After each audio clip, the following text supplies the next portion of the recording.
Hi viewers, welcome back to my channel learn to earn with JK. అందరికీ నమస్కారం.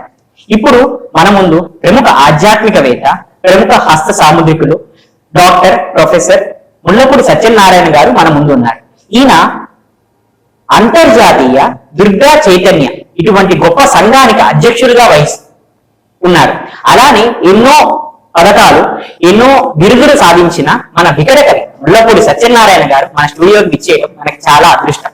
ఈ రోజు మనకి ఫలితాల ప్రకారంగా ఎటువంటి రాసు వారికి ఎటువంటి మార్పులు రాబోతున్నాయి, వారు ఎటువంటి దానం చేయాలి, ఎటువంటి జపం చేయాలి, ఎటువంటి మంత్రం పఠించడం వల్ల వారు శుభ ఫలితాలను పొందుతారు, అలానే వారు ఎటువంటి దోషాలు కలగబోతున్నాయి, ఆ దోషాల నివృత్తి కోసం ఎటువంటి పనులు చేయాలి, ఎటువంటి దానాలు చేయాలి, వీటి గురించి మనకు క్లుప్తంగా మన ముళ్ళపూడి సత్యనారాయణ గారిని అడిగి తెలుసుకుందాం.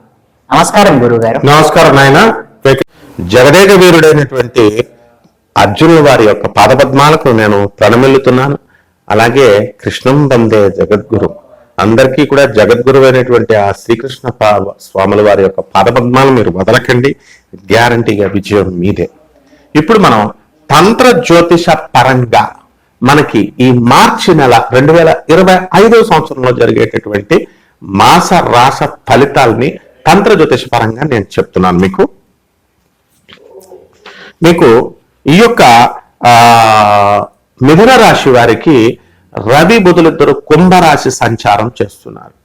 మనకి దానివల్ల మనకేమవుతుందండి, ప్రభుత్వం నుంచి అన్ని పనులు అయిపోతూ ఉంటాయి చకచక. విదేశాలకు వెళ్ళాలనుకునేటటువంటి వాళ్ళకి ఈ యొక్క కేతువు మీకు కన్యా రాశిలో ఉన్నాడు కాబట్టి ట్రిప్పులకు వెళ్తారు, మీరు బ్రహ్మాండంగా ఎంజాయ్ చేస్తారు. కాకపోతే మీ ఆత్మీయులు మిమ్మల్ని మీ యొక్క యాటిట్యూడ్ వల్ల కొంచెం దూరంగా వెళ్ళిపోతారు, బంధువులు స్నేహితులు అంతా కూడా.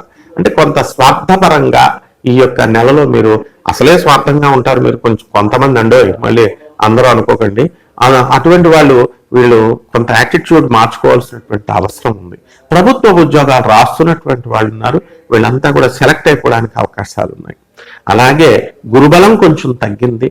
మరి ఈ యొక్క గురుడు మీకు ఈ వృషభ రాశి సంచారం చేయడం వల్ల కోర్టు కేసుల్లో, పోలీస్ స్టేషన్లకి ఒక్కసారైనా సరే మీరు మెట్లు ఎక్కడానికి అవసరం ఏర్పడుతుంది. అలాగే సెక్యూరిటీలు మాత్రం ఎవరు పెట్టకండి, మీ తెలిసినటువంటి వాళ్ళకి డేంజర్లో పడతారు. అలాగే మహిళలు బ్రహ్మాండంగా ఉంటారు, మగవాళ్ళని బ్రహ్మాండంగా బకరాలను చేసేసి మీ పనులన్నీ కూడా ఫోన్లో చక్కగా చెప్తే వాళ్ళ మగాళ్ళంతా కూడా సొల్లు కార్చుకుంటూ వాళ్ళ టైంని వేస్ట్ చేసుకుంటూ, మీరు మాత్రం చక్కగా అంట్లు తోముకుంటూ స్పీకర్ పెట్టి ఫోన్లో గంటలు మాట్లాడతారు.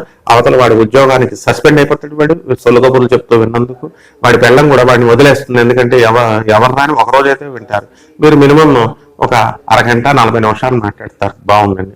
ఈ లోపల మీకు మీ ఫ్రెండ్స్ ఇంకొకళ్ళు ఎవరో మీకు ఫోన్ చేయగానే టపిమని వీడిని కట్టి చేసేస్తారు. వీడికి సిగ్గు శరం ఉంది, అయినా సరే మీరు ఎప్పుడు ఫోన్ చేస్తే అప్పుడు ఎత్తుతారు. ఇంత బాగా మీకు మీ రాహు పనిచేస్తూ ఉంటాడు అనమాట. కాబట్టి మిథున రాశి వాళ్ళ తల్లులారా, అవతల వాళ్ళ పొట్ట మీద పొట్టకండి అమ్మా, వాళ్ళని ఉద్యోగాలు చేసుకొనియండి. అలాగే ఈ యొక్క మిథున రాశిలో ఉన్నటువంటి వాళ్ళు చేపల రొయ్యల చెరువులు, కోళ్ల ఫారాలు, మటన్ చికెన్ షాపులు నడిపేటటువంటి వాళ్ళు, వీళ్ళంతా కూడా బ్రహ్మాండమైనటువంటి ఆదాయాలు వస్తాయి.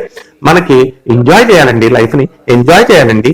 ఫ్రెండ్స్ అండి అని అనేటటువంటి వాళ్ళు, మీకు వయసు పెరుగుతూ ఉంటది కదా, మరి ఆ తర్వాత మీకు వయసు పెరిగే కొద్దీ మిమ్మల్ని వదిలేసి వాళ్ళు వెళ్ళిపోతారు అనమాట. గ్యారంటీగా వాళ్ళు కొత్త వాళ్ళు చూసుకుంటారు. ఇది జరగడం తథ్యం అనమాట.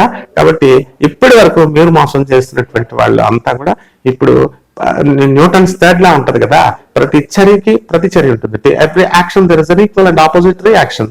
సో డెఫినెట్ గా ఇంకొకటి వచ్చి మిమ్మల్ని మోసం చేసేయడం ఖాయం అనమాట ఈ నెలలో. Get ready. కాబట్టి జాగ్రత్తగా యాటిట్యూడ్ చేంజ్ చేసుకోండి. ఇకపోతే అనాథ పిల్లలకి వాళ్ళకి సేవలు చేసుకుంటూ ఉండండి. ఇకపోతే మనకి సాంప్రదాయబద్ధంగా మన గురువులు తాతలు వీళ్ళు చెప్పినటువంటి జ్యోతిష ప్రకారము, సూత్రాల ప్రకారము కేతు జపం చేసుకోండి, కేతు స్తోత్రాలు చదువుకోండి. కేతువుకి కిలోంపావు ఒలవల్ని ఆవుపేడ రంగు ఉన్నటువంటి వస్త్రాలు ఇచ్చి పేద బ్రాహ్మణులకి మీరు చక్కగా మీరు దానం చేసుకోండి. ఆ తర్వాత ఇక్కడ సోమవారం ఉదయం 7 గంటలకి. అలాగే మీరు తంత్ర జ్యోతిష పరంగా ఏం చేయాలంటే, నల్ల నువ్వులు ఉంటాయి, నల్ల నువ్వులు, ఆ నల్ల నువ్వుల్ని చక్కగా మీరు ఏం చేయాలండి, చిమ్ములు తయారు చేసేసి ఈ యొక్క పుట్టలో మీరు వేసేస్తూ ఉండాలా. ఆ పుట్ట మట్టిని కొంచెం నోట్లో పెట్టుకోవాలా, బొట్టు పెట్టుకోవాలా. 4 వీధులలో ఉన్నటువంటి మట్టిని తీసుకోండి. ఆ మట్టిని తీసుకొని చక్కగా ఈ యొక్క సుబ్రహ్మణ్యేశ్వర స్వామి వారి యొక్క పుట్ట మట్టితో కలిపేసి దేవుడి గదిలో పెట్టుకొని, మరి గానగాపురం వెళ్ళి భస్మ గుట్ట అని ఉంటుంది, ఆ మట్టిని తెచ్చుకొని కలుపుకొని వీలుంటే ఆ బొట్టుని కనుక ప్రతిరోజు కనుక ఒంటికి నమస్కారం చేసుకుని ఒంటికి రాసుకున్నట్లయితే మీకు సకల అనారోగ్యాలు పోతాయి అన్నమాట. ఇంకా మరికొన్ని చిట్కాలు మనం చెప్తాం. దానివల్ల చక్కగా ఈ వీడియోని మీకు లైక్ చేసినట్లయితే షేర్ చేయండి, లైక్ చేయండి, కామెంట్ చేయండి. శుభమస్తు.